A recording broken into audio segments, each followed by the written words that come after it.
Hello, MotoAmerica fans. It's time for another episode of Off Track with Carruthers and Bice. You'll laugh, you'll cry, and you may even learn something from this unlikely pair and their special guest. The mic is yours, Paul and Sean.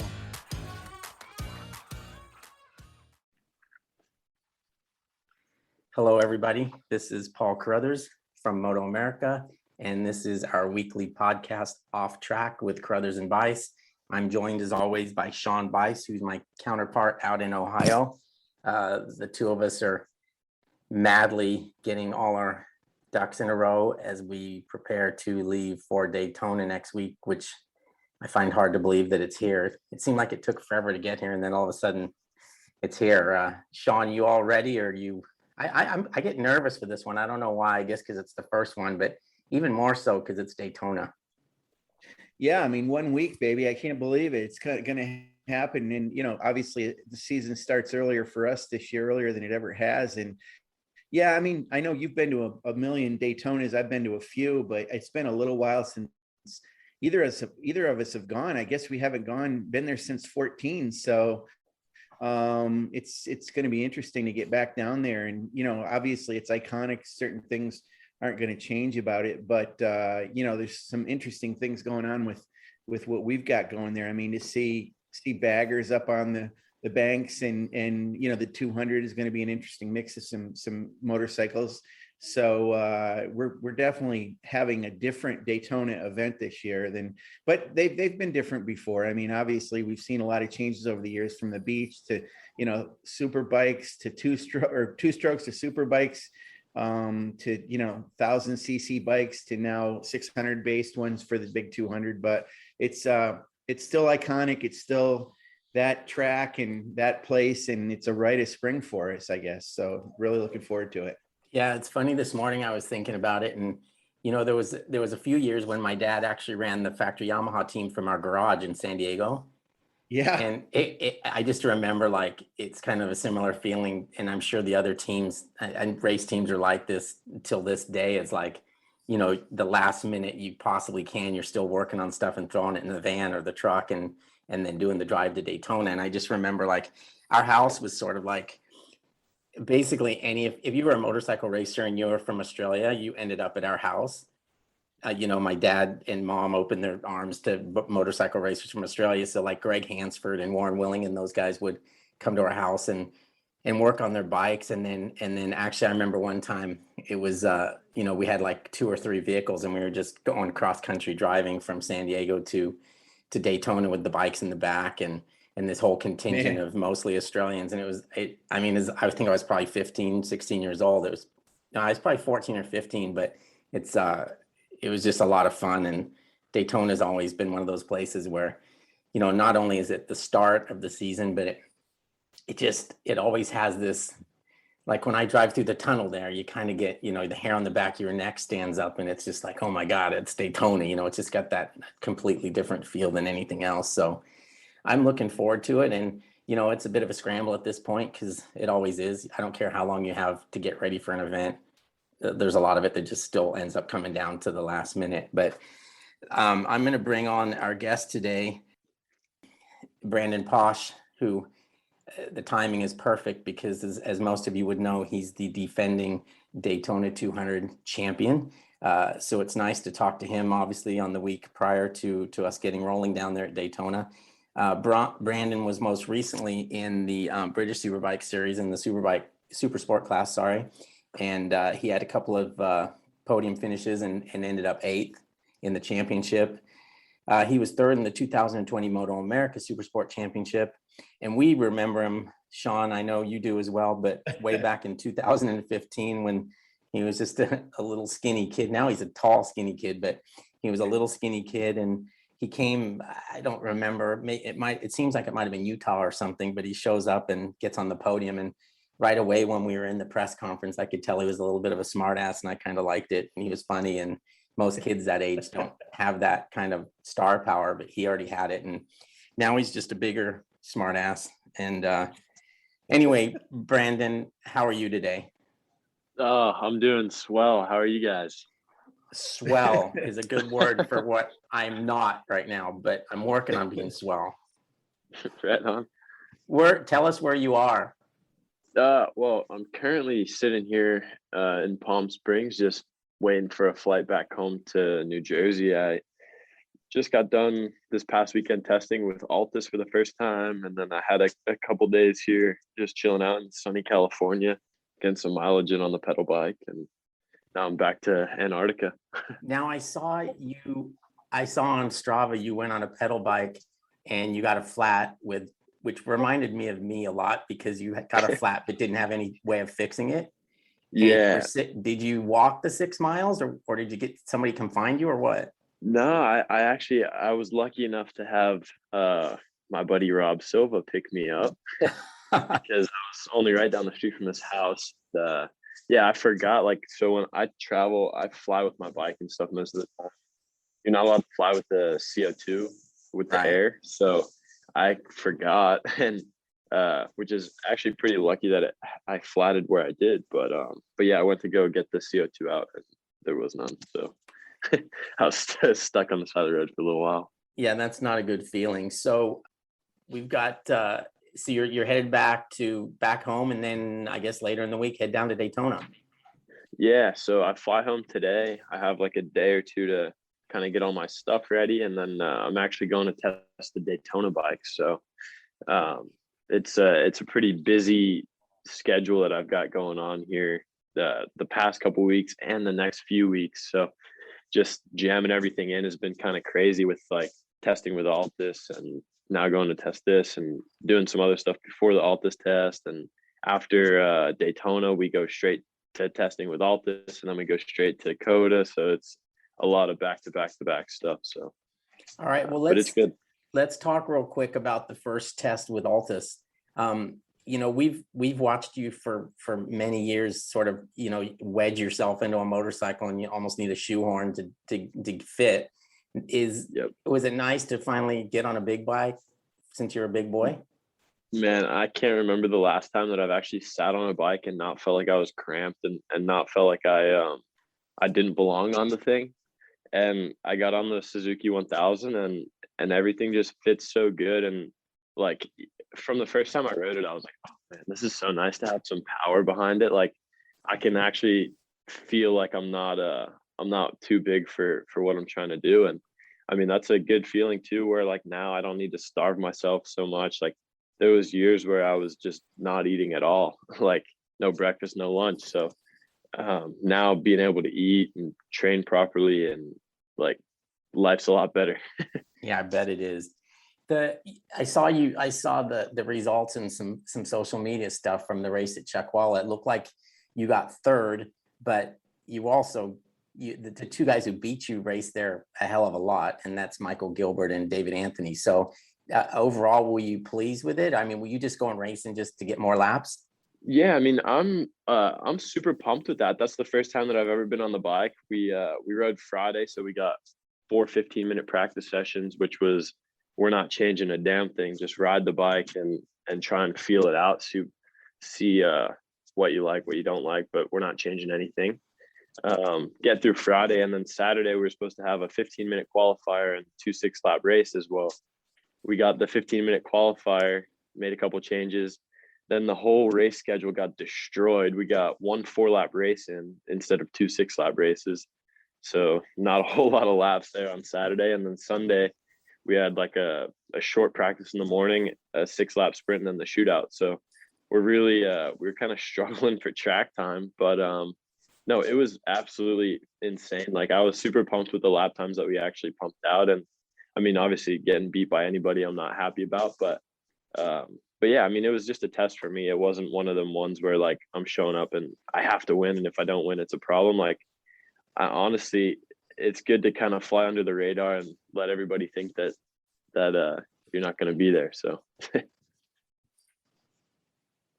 yeah, Brandon, that Altus Suzuki Stock 1000 bike has developed quite a legacy for itself. I mean, obviously Cam Peterson was on it to start with, and you know, won the Superbike Cup and the championship, then moved up. Jake Lewis reinvigorated his career on that same bike last year, and now he's in Superbike. So, you know, we've pointed it out little bit on social media and noticed that you've you've given us some thumbs up and stuff, but obviously you're the next in line to kind of take that same pathway. That you can go for a 3-peat for that team in Stock 1000 and also Superbike Cup. How are you feeling about that in front of you? Yeah, I mean, that's my goal, right? Like, I don't sign up for anything not expecting to at least fight for a championship or fight for race wins. So, yeah, I mean, I signed up for it. I knew what I was getting into, and I know there's a lot of quote pressure around it because from the outside, it looks like there's you can't be the first guy to not win the championship. But at the end of the day, for me, like it's a good learning opportunity for me. I get to work with some pretty experienced guys on a good team with a good bike and show up and see what we're capable of. I think we have a really good shot at winning some races and winning the championship. So yeah, I mean, that's obviously my end goal is, like I said, win the championship, move up to Superbike, hopefully with M4. So yeah, and being that you were on that bike, being that Jake Lewis was on that bike last year and you were on that bike in this test, and you mentioned the fact that it's nice to be on a bike that's a bigger size. We know obviously Jake Lewis is a tall drink of water too, and his setup is expansive, I guess, with foot pegs and all that. Did you get on the bike that he had, or did you guys work with it a little bit before you even did it, or did you start with his setup?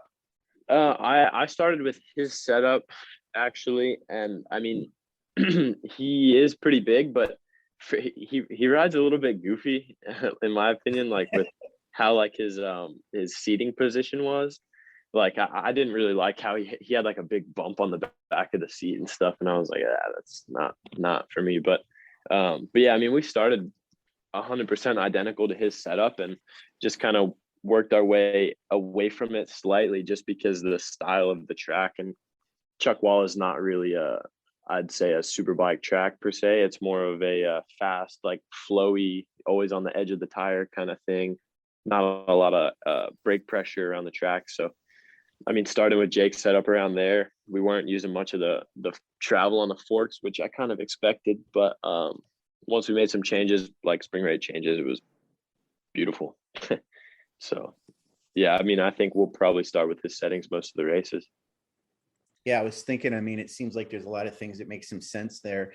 And, you know, the bike is obviously highly developed now. I know you had mentioned M4 and Team Hammer is involved in that program. They build the bikes and service them and everything. So it is that pathway back to that team. And I say back to that team because you had some involvement with that team a couple of years ago, and it seems like they've kind of developed what I would say, I guess maybe a quote academy, because they've taken some guys and developed them up through. And certainly the ultimate was for SDK Sean Dillon Kelly to get back or to get into Moto 2. I know that's a pathway you'd like to take. So if you know you're going to be on a bigger bike, but maybe it seems like there's something in place there to make that kind of thing happen. Did that weigh into your decision to race with Altus this year, that ultimately it may get you back to where you want to be?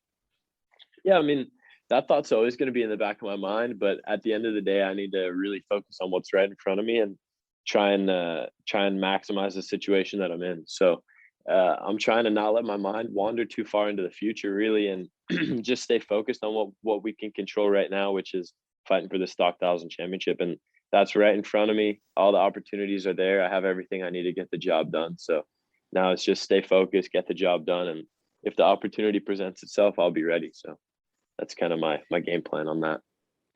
Damn, Paul, this guy's such a professional. I mean, did you hear that? I know. That's exactly what you want to hear. I'm not going to talk about 2 years from now. I'm going to talk about this year. So good job. He always says the right stuff. It's true. So Brandon, let's scoot forward a little bit to Daytona. Does going in there, driving under the tunnel, will it have a different feeling for you this year as the guy who won the Daytona 200 last year? Honestly, for me, I don't think so. I really think that it's going to be the same as it was last year driving in there. Every year I go there, I always feel like I'm kind of the underdog, like people aren't really having me on the radar. I feel like, I mean, maybe this year it's a bit different. Like, yeah, okay, I'm coming back as the champion, but nobody really knows what bike I'm riding or what team I'm riding for or what I'm doing. So I feel like I'm still a bit of an underdog, and I really like that, like that's what kind of gets you fired up on race day to kind of prove some people wrong. So for me, it's go in there and kind of just focus on me, get the job done, and hopefully at the end of the weekend we come out of there with 2 Rolexes. Well, let's talk a little bit about the team and the bike that you're racing. Is it the bike you won on last year? No, I'm on a completely different team, completely different bike. Last year I raced the Yamaha. Oh, I'm stupid. I knew that. With TSC. This year we're jumping on the new Triumph 765 with TOBC, and Michelle Lindsay put together a pretty amazing program for me and Danny Eslick. So I'm pretty pumped with that. I don't even know if I was supposed to say that yet, but I'm sure the press release should be out like ASAP. So we always get stuff before press releases are issued. That's our job, Sean. Yeah, right? and the entry list is out too, Brandon. Oh, that's true. Yeah, So, In fact, one thing, Paul is right. Actually, I wanted to ask you that same question. And are you on the same bike you were on last year? And I don't mean the Daytona 200. I think you know what I'm getting at. Yeah, that's what I. You're going to be on. That's what I meant. That's what Paul meant. Yeah. Are you on the same bike as you were on in British Supersport or not? Or similar? I should say. It's very, very, very close. Very close. We've had a lot of help with the team from last year.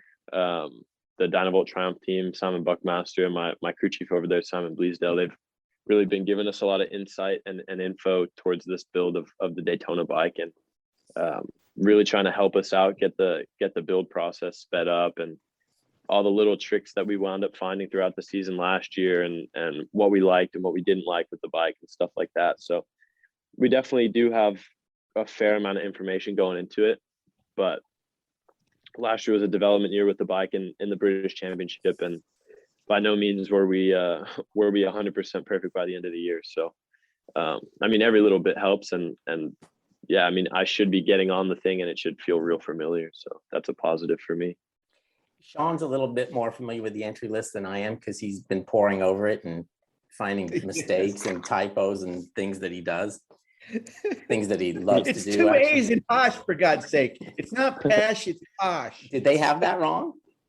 No, no, they don't have it wrong at all. I'm just giving an example of a name that could be misspelled, but isn't. So anyway, the fact of the matter is, like, you spent some time on this Triumph, obviously, so you know that motorcycle really well. You won the race last year on a Yamaha, and I think back to my original thing about the entry list is I believe that there's probably more Yamaha R6s in the race than anything else. Yep. Is that right, Sean? Yes. Okay, yep. So you won on the Yamaha last year. You know this Triumph really well. Which bike do you think that the Triumph is going to be a good bike for that race? Yeah, honestly, I do. I don't see why it wouldn't be. It's a very, very strong pulling engine. So, like, in my opinion, or where I'm expecting it to be quick is like off all the tight corners and out of the chicane. And it's also very light. It's narrow. It's very like nimble too. So change of direction's easy. On the banking should be no problem. Like, I just don't see where it's really going to have any faults per se. I think we should have a really a good shot at least being at the front. So I'm not too stressed out about it. And I think that the bike's going to work well. I think I'm going to work well with the team. I think it's going to be cool to have Danny as my teammate, have a dance partner in qualifying. And everything's just looking so good right now that I'm pretty happy. Now, you obviously know how to win that race because you've done it. And Daytona is kind of it's a different race, and not just because of the distance, but obviously there's pit stops and I think, if it's the same as it used to be, everybody's on really hard tires. So it seems to bring everybody closer together. Like, it's hard for the best guy and the 10th guy. It's difficult to get a big separation in lap time because that's the way things work out. And then in the race, it comes down to a big drafting battle and nobody's really out of it until they're out of it. Last year probably taught you a lot about how to manage that race because you obviously did it perfectly. Does that's a big help for you, don't you think? Yeah, for sure. Like, anytime that you can spend at the front of the 200 and be fighting at the front, whether it's actually winning the race or just being there and learning from these guys, like, anytime that you can do that is obviously great. And I mean, this past year was my second actual 200. And I don't know if you guys watched the first one I did, and I think it was 19. It was me and Fonger at the front, like 30-second lead ahead of whoever it was, Wyman or something. But like, there's a lot of strategy that comes into the race. The team makes a big difference, the pit stops, and honestly, just like keeping a calm head, you know, because there's a lot of situations that can happen in the 200. There's a lot of small mistakes that can happen, whether it be with the pit stops or you make a mistake on track or you, yeah, who knows? Like, there's so much stuff that can happen. Like, for example, the first year we went out with TSE and our race engine blew up in the first qualifier. So like, there's so much that can happen at Daytona, and it's a very unique track, a very unique race, and it's a difficult one to judge. But if you keep yourself in the fight, then you're there. So that's always the goal. Just stay with the group and see what happens, because there is always points during the race where the group's going to blow apart. There's going to be somebody's going to have a faster pit stop than you, and you can't stop pushing. That's the only thing. And you can see it in some of the previous years. Like, people don't ride to the limit and then they get caught or they make mistakes because they're not pushing themselves and staying sharp mentally. So it's a very mental game for me, and I think the more focus you can put into it and the sharper you keep your mind, especially throughout that whole race, don't let your mind wander at all, like the better you're going to be off at the end. So Brandon, this part of the episode, I'm gonna channel a different person here, and actually I'm scared already. Paul's gonna laugh about now it. He's channeling.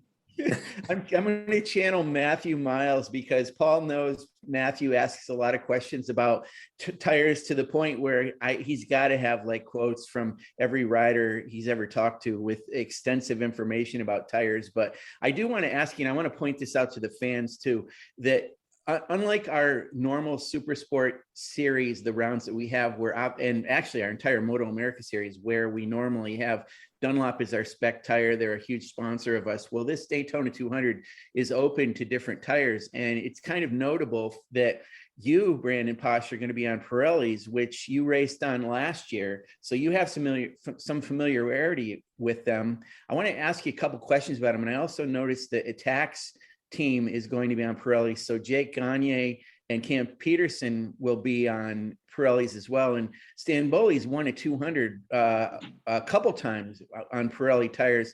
And some of this information I have to credit to Mike Kopolis with Robem Engineering, because he's pretty good about knowing this.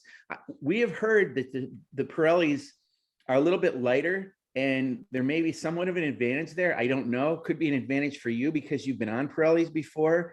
Do you have anything that you can share with us about why did you suggest that your team be on Pirellis because of your familiarity, because of maybe its advantage at that track, or did it enter into your situation at all?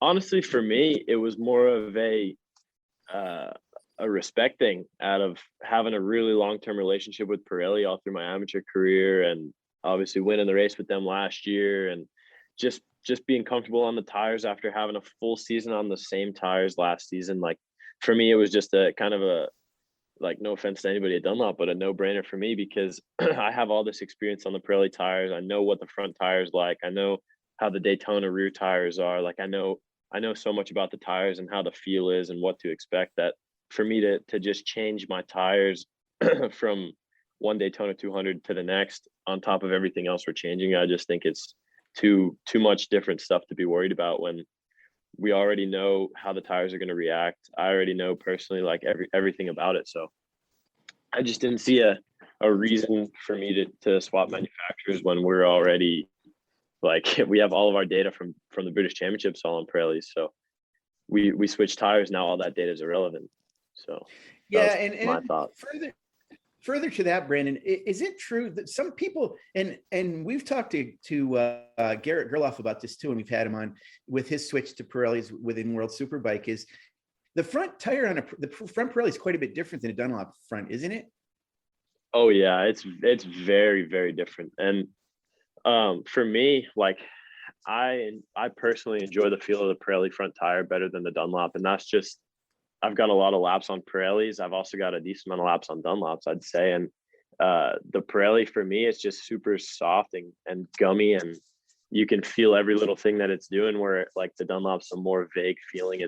And I mean, I've spent more time on the Pirelli DOT with the cuts in the tire compared to the Dunlop slicks. So the Dunlop slicks are going to have a different feel than a DOT anyways. But yeah, I like having that feel on the front tire and being able to kind of tell where the limit's at. Whereas with the Dunlop, I've noticed over the years, when you start to get to the limit, you're usually just about over it, you know? Yeah. And then one more thing related to the tires I want to ask you. It's funny, this what I'm about to say kind of came up with when Petrucci was at Portimao recently, and he was over there testing his Panigale or a Panigale V4R, maybe not his Superbike, but he was over there with the World Superbike guys, and he was on Dunlop tires. So he had intimated that something that Josh Hayes told me a long time ago that would come up a lot of times at Miller when we would race at Miller when World Superbike was there with their Pirellis. And it was the idea of Pirelli rubber and Dunlop rubber down on the track at the same time. And it used to affect Josh a little bit. And Petrucci actually pointed it out too. Is that anything that you've ever noticed when you have rubber from dissimilar rubber tire companies? Does it affect you, or do you notice it? I have not ever noticed it. I'd say the one time that you could notice it a little bit was when I did the GP in 2019. Moto 3 and Moto 2 are Dunlop, and then GP is Michelin. I'm pretty sure, right? The Michelin. So yeah, we would go onto the track, and usually we'd be the first out after the GP sessions. And yeah, you could definitely feel a difference in the asphalt, but as far as like being in the BSB stuff, everybody's on Pirellis except for usually the Moto 3 classes Dunlop over there. So the Moto 3s aren't putting down enough rubber to really make a difference for being on a big bike. And then obviously being in MotoAmerica, I've always been on Dunlop, so I've never had to experience that. But for example, like Daytona last year or the past couple of years, you can't tell a difference, especially when you're on the track at the same time. I think it's more of a case of when you have like a group of super bikes or GP bikes laying down that much rubber, because you got to think like those guys are all at such a high level. They're laying down more rubber than anybody else, pretty much. Like they're putting down a thick coating of rubber on the track, and then you have somebody else that's also equal caliber to them who's trying to lay down a different kind of rubber. And it's like the rubbers don't, I don't know, it just seems like it doesn't mix very well. But that's at a really, really high level on a super bike, you know? Yeah. I mean, I guess it'll be an interesting thing as we go on with the 200. You know, the majority of the 50 riders that are going to qualify for that race are on Dunlop. There's only a few you guys on Pirellis, and I think there might be one rider on Michelin. And, you know, it's just something, maybe it'll be something you'll notice during the race, but it's something I wanted to ask you because, you know, obviously when we're in a spec series like this, all of the classes are on Dunlop and we don't really experience much of that. But it's something, like I said, that Petrucci's mentioned. And since you've been on Pirellis before, when you jumped on the stock 1000 to test, did you notice anything, or it's a different bike anyway? So there's a lot of different things from your 765 to that big GSX-R. Is that kind of the case? Yeah, I mean, jumping on that thing, everything is different. The good thing for me is growing up, I rode a lot of different bikes back to back to back, and I would spend a lot of time at track days just circulating on all my friends' bikes, like riding Cowies and Hondas and all sorts, just anything I could get my hands on, I would ride. So for me, jumping on a new bike, it's not an insanely difficult task for me to try and adapt to it, which is definitely a positive for me now. But yeah, like you said, everything's pretty much different from that to the Triumph. And I could notice a difference in the tires, but I'm also coming from, like I said, the DOTs on Pirellis to now a slick on a Dunlop, and getting used to the different profiles of the tires and the compounds and everything like that. It's been a bit of a tricky process, but like I'm starting to be able to pick up on little things that, like when I'm feeling a certain thing on the Dunlop, what we can do to change that feeling or to make me like accept that feeling a bit better. It's it's just getting my head wrapped around it. And once I figure it out, I'll be fine. But just taking the steps to learn it before showing up to a MotoAmerica race and having to ride on the absolute limit, you know. The tire thing's interesting, Sean. I'm glad you brought that up because it's kind of something that's even slipped my mind a little bit because we're just not so used to it. Right. We're so used to having a spec tire like in all series now. And I think that's going to make it interesting for sure. I'm actually surprised that when you said the attack team's using Pirellis, I don't know. If it was me, I'd be a little nervous. Like I'm racing a Pirelli at Daytona, then I've got to go back to my Dunlops, and I'm wondering if they're ever going to give me one that's round again. You know? Because I'm like, are they going to give me better service with me winning on a Pirelli? Or are they going to give the other guy better service who stuck with Dunlops at Daytona? I mean, the only thing too is like attack. Like this is the only 600 race they're going to do all year too. True. But I also heard there might be a couple of Suzuki's running Pirellis as well. You mentioned how much you'd like to have 2 Rolexes. I'm curious, the Rolex from last year, does it get worn or is it just hidden away or is it on a shelf or so is it on your arm or not? That's the thing. It's already all scratched up from 1 year of shenanigans. So I need a new one to look good in some photos, and I can keep wearing the first one and then have the second one, keep that one fresh. Yeah, you need to no shenanigans in a Rolex. It just doesn't work. Yeah, I thought you'd have an Apple Watch for your shenanigans. I ride my pit bikes and all sorts of my Rolex. I kind of do everything. There was some bicycle rides that I was doing in England with the Rolex on. Like I was wearing that thing for a while, just every single day, sleeping in it, shower in it. I didn't care really. Going out with my friends, everybody was like, "Dude, what are you doing? We're at Applebee's. Why do you have a Rolex on?" Well, you know, the girls at Applebee's are probably pretty impressed with a Rolex. Yeah, they all think it's fake. Right. Hey, Brandon, wasn't it you a couple of years ago that I thought it was the Kawasaki ZX-R that you were riding on a motocross track? Is that right? Oh, yeah. My little Ninja 250. I've had that. Oh, your 250. Yeah. Yeah. I got that when I was like 12 years old. And I don't know. We were just bored one day at the go-kart track. And we're like, oh, there's a supermoto section. Let's go hit that on the Ninja. Well, you know, in all seriousness, and I want to talk about that because you'd sent us some videos recently and we love them whenever we get them from any of our riders of what they're doing to train during the off season. But I want to talk about what you're doing because obviously you going into a turn on a supermoto bike, chirping those tires is cool for everybody to see. But what skills is it helping you with? Is it balance? Is it understanding tire grip? I mean, what wisdom can you impart on riders that why you do that other than the fact that it's a hell of a lot of fun for you to do it? Well, I mean, firstly, for me, I do it because it's fun. That's the whole reason I race in general, right? Like I enjoy it. It's what I love to do. And if I didn't enjoy it, I wouldn't be doing it. So that's the first thing for me. And also, yeah, I mean, like you say, it's just in general, physical training wise, it's good training because anytime that you can be on a motorcycle, pushing it to the limit, you're going to be working your body pretty hard. So just spending time on that fine line of sending yourself to the moon and putting in a good lap time. Anytime that you can be in that window, it's good time for you. Like you start to pick up on a lot of little different things, just like muscles that you wouldn't normally use, or just learning that edge of grip and stuff like that. There's a lot of little things that you can pull out of it, but if I'm honest, I don't go into that much detail when I'm doing it. Like I know that it's helping with all those things, but I don't overly focus on it. I just kind of do it, push myself as hard as I can. And I'll notice the benefits when I'm on the 1000 later on in the year, when I'm towards the end of a race and the thing just spinning out of control and I can't keep it wheels in line. That's when I'm going to notice the difference is when I'm super tired, my heart rate's at 180 beats per minute and we got 3 laps to go and you just have to push through it. So that's kind of where I stand with it, is just the more time you can spend on any bike, not just a supermoto, any bike and be pushing the limits like that. It's good for business. You know, I want to talk about kind of your career a little bit too. Paul had alluded in the beginning or mentioned the fact that, you know, you were one of our champions in KTM early on, and we saw your career advance very rapidly, as well as your stature, your physical stature and height. But it's been an interesting career for you because you've kind of gone back and forth between here and United Kingdom and England.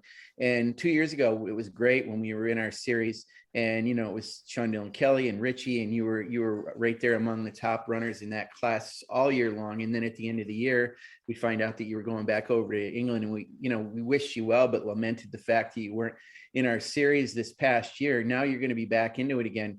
How has it been that you've kind of done that? And also, can you tell us a little, I understand you also are working, or Shaky Byrne is working with you. Is he your agent? Tell us about your sort of international connections and how that's happened over the past few years. Yeah, it's been a bit of an interesting ride, to be fair. I mean, so bringing it back to, like we said, so 2016, I won the KTM championship and got promoted the next season up to Supersport with M4, and we got 3 rounds into the season, and there was a bit of an ordeal there, which we wound up parting ways. And I mean, that was quite unfortunate, really. I think we could have done the Sean Dillon Kelly route before Sean Dillon Kelly was even there. So that was quite unfortunate, but that left me without a ride halfway through 2017. And we were just looking around, couldn't find anything in MotoAmerica, and Stock 600 team in BSB was like, hey, we have a bike that's available. If you want to come ride at a couple races, just come over, have some fun,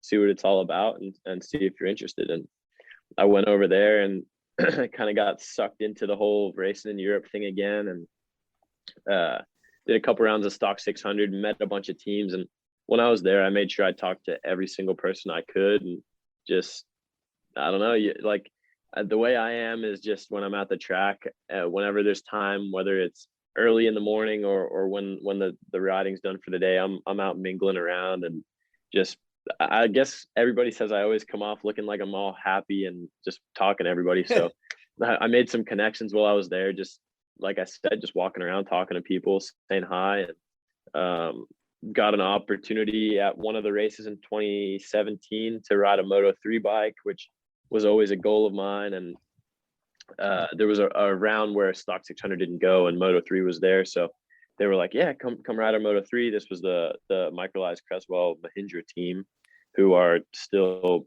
really good friends of ours. They kind of became like a family, and they invited me out to do that thing. And then the very next weekend, I wound up riding a KTM Moto3 in the Junior World Championship, and it spiraled out of control from there. It was just like, let's do this, let's do that. I think in 2017, I rode like 5 or 6 different bikes in like 4 different championships. So I was kind of bouncing all over the place, and kind of found my home in BSB, so to speak, with the Mahindra team in Moto3 in 2018 for my first full year over there. And it was great. Like, I just really enjoyed the atmosphere being over there, and people over there really love racing. And you show up to Cadwell Park and there's 100,000 people there on a Sunday. There's no other feeling like it. So for me, that was just like it's almost like a drug. Like you go over there and you start to feel like this crazy sensation just being there racing, and it's a feeling that you don't want to give up. And that next year, like, I went back on a KTM in Moto3, won the championship, and that whole year was just like kind of like a dream, to be honest. Like, you're showing up to all these races in another country, fighting for race wins, winning races, and like seeing so many spectators at the track. And like that year was kind of crazy for me. It was super amazing. Like, there's not many words that I can use to describe that year, but it was great. Like, a dream come true as far as winning the British Championship and being the first American to win a British title. And after a bunch of people have tried, like Rispoli and Hopkins and stuff, they all spent a couple of years over there. And for me to be the first one, I was kind of like, wow, that's pretty cool. I mean, yeah, it was a Moto3 championship and not Supersport or Superbike, but still, it's a championship, and it's not easy. No matter what championship you're in, it's not easy to win one. So I was super pumped with that. And also, like I said a little bit ago, like, racing a MotoGP weekend for my first time was absolutely unreal. Like, that was definitely a dream come true. I've been looking forward to that day since I was 8 years old. So it was kind of like a lot of boxes ticked in 2019. And honestly, I was supposed to stay over there again in 2020. I was supposed to ride a Moto2 bike in the British Championship, and then COVID hit. and we were kind of scrambling, put together a program with the Celtic team last minute, and yeah, come back racing in America. And I think we might have surprised a couple people at least. Like, we just showed up out of nowhere and was fighting for podiums all season long. So that was actually a really good year for me too, as far as results go, just being at the front every weekend and having my first full season on a 600 and really starting to find my feet on the big bikes. And I mean, my goal was always to be in Europe, and when I got the call with Triumph at the end of the season, I was like, yeah, okay, I'm going back. And yeah, it was kind of crazy just going back and forth for the past couple of years between England and America. Like, you're showing up to tracks and you're like, man, I haven't been here in 2 years, and you're trying to relearn where the bumps are and relearn the tires because it's different from here on Dunlops to there on Pirellis. And just